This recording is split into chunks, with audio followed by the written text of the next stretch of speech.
Ne rend pas compte aujourd'hui de ce que représentait l'image de Marianne pour les républicains du 19e siècle, hein, ceux qui se sont battus pour installer le régime et qui se sont battus donc contre, à l'époque, les monarchistes, les bonapartistes.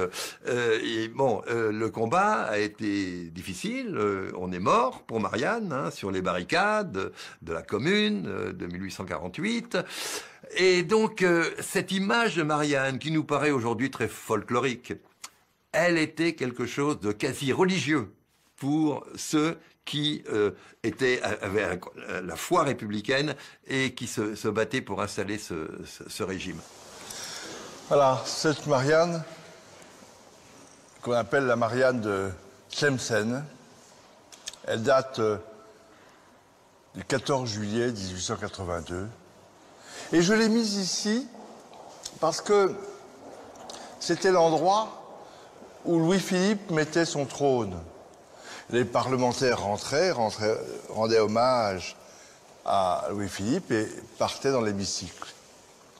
Eh bien, j'ai voulu la mettre au milieu, car quand les parlementaires rentrent dans l'hémicycle, ils passent devant le regard de Marianne.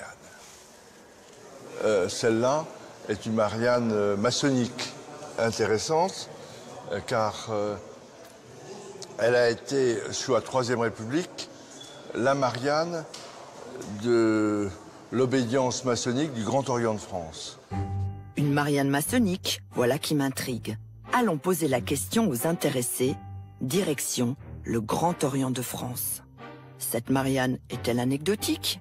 Non, ce n'est pas anecdotique et la franc-maçonnerie va jouer un rôle très important dans la Marianne probablement la plus emblématique de la Troisième République. Les républicains, à partir de 1870, 1875 et 1880, vont peu à peu convaincre le pays que la République est le régime le plus bénéfique pour tout le monde. Et dans ce cadre-là, il y a plusieurs outils de la démocratie. Il y a l'école, il y a le savoir, il y a la liberté de la presse, la liberté d'opinion.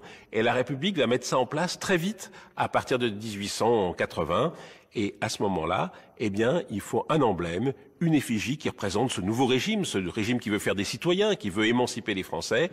Il y avait cette Marianne qui venait de la Révolution, un peu en demi-teinte, et donc ils vont décider d'en faire vraiment un emblème militant de la République en construction. Et donc Jacques France va faire une Marianne et il va la décorer d'un cordon avec des emblèmes maçonniques, équerre, compas, niveau.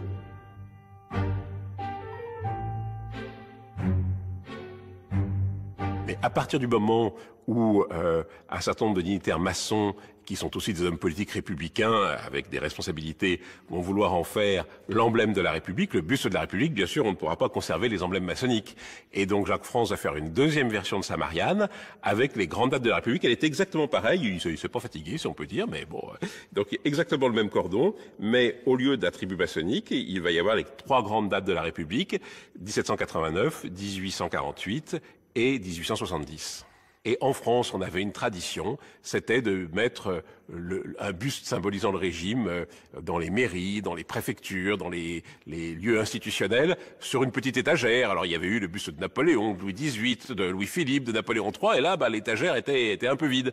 Et donc, la Marianne de Jacques France, eh bien, elle va pouvoir se déployer dans les grandes, moyennes et petites villes comme emblème d'une république qui s'affermit. Donc, à partir de 1870 et l'installation de la Troisième République, les bustes vont se multiplier dans nos écoles et nos mairies. Cela est-il devenu obligatoire ? Il n'est pas obligatoire, mais c'est un usage qui veut que, dans une mairie, on installe le buste de Marianne pour montrer, afficher les convictions républicaines. À une époque, c'était pas évident. Toutes les communes n'étaient pas forcément des fanatiques de la République, surtout dans l'Ouest, en Vendée, par là. Donc, la Marianne, c'était de dire, nous sommes une commune républicaine, les libertés, égalité, fraternité, c'est chez nous. Et vous savez que les républicains, qui étaient très laïcs, pensaient que la République, ce ne sont pas simplement des institutions. Il faut avoir la foi dans la République. Il faut aimer la République. Alors ils se disent, il faut qu'on trouve une prière pour honorer la République. Comme les chrétiens ont des prières pour honorer leur Dieu. Alors ils réfléchissent et un jour, ils tombent sur « Je vous salue Marie, pleine de grâce ». Et ils disent « Mais c'est ça qu'il nous faut. Il faut qu'on... » Ah oui, mais vous ne pouvez pas mettre « Je vous salue Marie ». Alors ils ont imaginé une prière et salut, Marianne, pleine de force. Le peuple est avec toi. Le fruit de tes entrailles, la République, est bénie.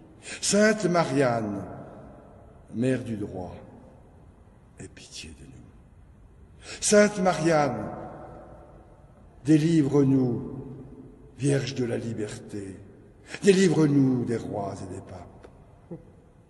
Sainte Marianne, Vierge de l'égalité, délivre-nous des aristos. Sainte Marianne, Vierge de la fraternité, délivre-nous des soldats. Sainte Marianne, Vierge de la justice, délivre-nous des juges. Ainsi soit-il. D'autant que ici, ça résonne comme dans une cathédrale. Ça résonne comme une cathédrale parce que nous sommes le temple de la République. Nous veillons sur les droits et les libertés qui sont au cœur même du pacte républicain. Quelles que soient les options politiques des uns et des autres, la République, ce sont un certain nombre de principes. Le principe de l'égalité, le principe de la liberté, le principe de la laïcité.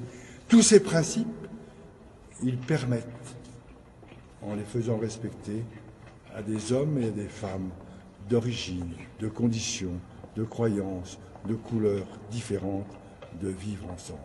C'est ce que Renan appelait le rêve d'avenir partagé.